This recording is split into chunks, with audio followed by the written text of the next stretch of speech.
তোমাদের শহরে আমি একবার মানুষ হয়ে জন্ম নিতে চেয়েছিলাম।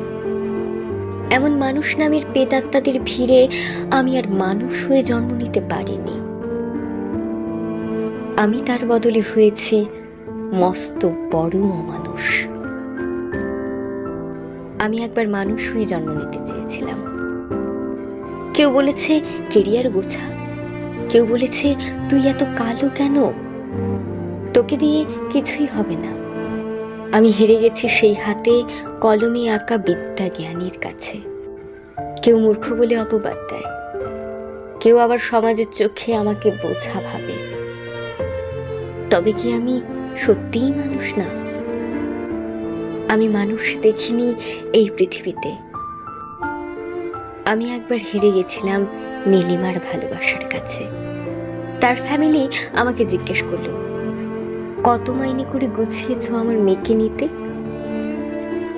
আমি সেদিন বিস্মিত হয়ে কেঁদে বলি, আমাকে এই পৃথিবী মানুষ চিনিয়েছে, গোটা অর্থ জীবনের মাঝে। আমি মানুষ হয়ে জন্ম নিতে চেয়েছিলাম। আমি অমানুষ হয়েছি বেকারত্বের ছলে। আমি স্বার্থের পৃথিবীতে মানুষ দেখিনি আজও। অমানুষ দেখেছি হাতে কলমে আঁকা বিদ্যা জ্ঞানীর কাছে। আমি মানুষ হতে চেয়েছি, আমাকে অমানুষ বানিয়েছে গোটা সমাজ অর্থকরীর কাছে। আমি মানুষ হতে চেয়েছি।